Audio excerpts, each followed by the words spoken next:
જગપ્રસિદ્ધ ચોટીલા ચામુંડા માતાજીના દર્શન કરી કોંગ્રેસના સુરેન્દ્રનગર લોકસભાના ઉમેદવાર ઋત્વિકભાઈ મકવાણાએ પ્રચારના શ્રી ગણેશ કર્યા. વાતી ગાતે માતાજીના દર્શન કરી ધન્યતા અનુભવી. સુરેન્દ્રનગર લોકસભા બેઠક ઉપરથી કોંગ્રેસના મોવડી મંડળે ચોટીલાના પૂર્વ ધારાસભ્ય ઋત્વિક મકવાણાનું નામ જાહેર કર્યું છે, જેને લઈ ઋત્વિક મકવાણાના સમર્થકોમાં ખુશીનો માહોલ છવાઈ ગયો છે.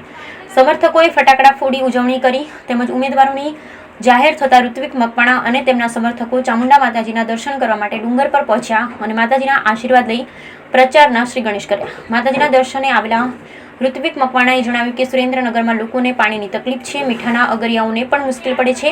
ઉપરાંત ખનીજની લીજ કાયદેસર મળે તેવા તેમના પ્રયાસ રહેશે.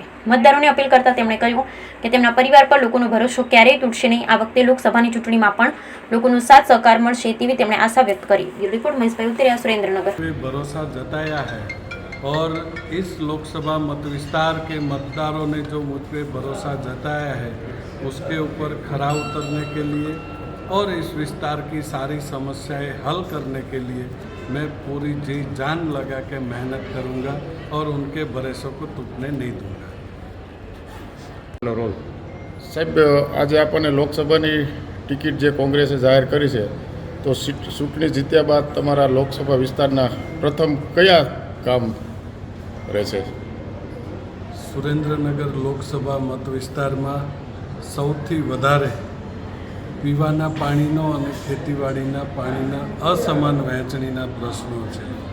સૌથી પહેલી ઝુંબેશ એ સરકાર દ્વારા ભેદભાવભરી રીતે જે રીતે પાણીનું વિતરણ કરવામાં આવે છે, એ વિતરણ ભેદભાવભરી નીતિના બદલે તમામને સમાન ધોરણે પાણી મળે, અધિકાર પ્રમાણે પાણી મળે, એના માટેની લડત લડીશું. એની સાથે સાથે ખનિજના નિયમોની વિસંગતતાઓને કારણે આ વિસ્તારમાં ખનિજ વ્યવસ્થા સાથે સંકળાયેલા લોકોને ખૂબ જ મુશ્કેલી પડી રહી છે અને વહીવટી તંત્રનો દુરુપયોગ કરી અને ખનિજ વ્યવસાય સાથે સંકળાયેલા લોકોને ખૂબ જ હેરાન પરેશાન કરી અને એ લોકોને દબાવવાનો પ્રયત્ન કરવામાં આવી રહ્યો છે.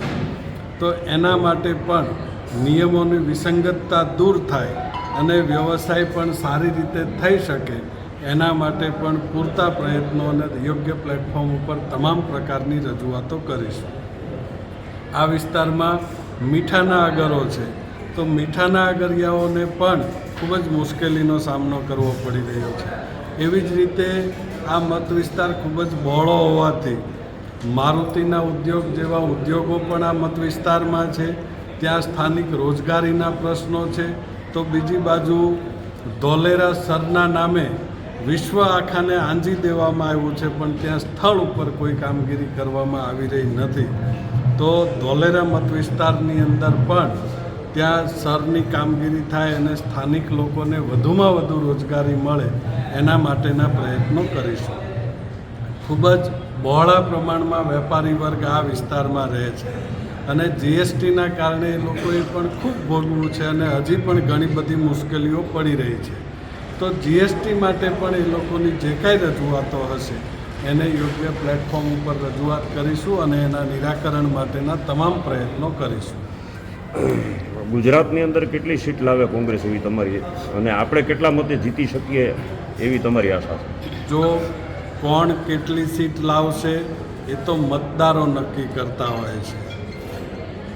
બીજી રાજકીય પાર્ટીઓની જેમ અથવા ભારતીય જનતા પાર્ટીની જેમ આટલામાંથી આટલી સીટ આવશે એ તો માત્ર એ જ લોકો કહી શકે જેને પોતાની ઉપર ભરોસો હોય કે ના, અમે તંત્રની અંદર ગડબડ કરીને કે ઈવીએમની અંદર ગડબડ કરીને આ પરિણામ સુધી પહોંચી શકીશું.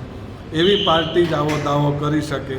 બાકી તો લોકોના અને મતદારોના હાથમાં નિર્ણય હોય છે અને લોકો ક્યારે કયો લોક ચુકાદો આપશે એ તો કહેવું અઘરું છે. આમ છતાં એટલો વિશ્વાસ ચોક્કસ છે કે ભૂતકાળમાં પણ આ વિસ્તારના લોકોએ કોંગ્રેસ પક્ષ અને મારી ઉપર ભરોસો મૂક્યો હતો, તો આ વખતે પણ ફરી વખત આ વિસ્તારના લોકો મારી ઉપર ભરોસો મૂકશે એવો વિશ્વાસ છે. કરમસિંહભાઈ છેલ્લા શ્વાસ સુધી આ સીટ ઉપરથી ધારાસભ્ય રહ્યો છે, એ હેતુથી તમને કેવો વિશ્વાસ છે આ પ્રજા ઉપર કે તમને ચૂંટી લાવશે? બિલકુલ, આ વિસ્તારના લોકો આ ભરોસો મૂકેલો છે અને મકવાણા પરિવાર પણ એ ભરોસા ઉપર ખરા ઉતરવાનો સતત પ્રયત્ન કરેલો છે. એટલે આ વખતે પણ મને એવું લાગી રહ્યું છે કે લોકો ભરોસો મૂકશે.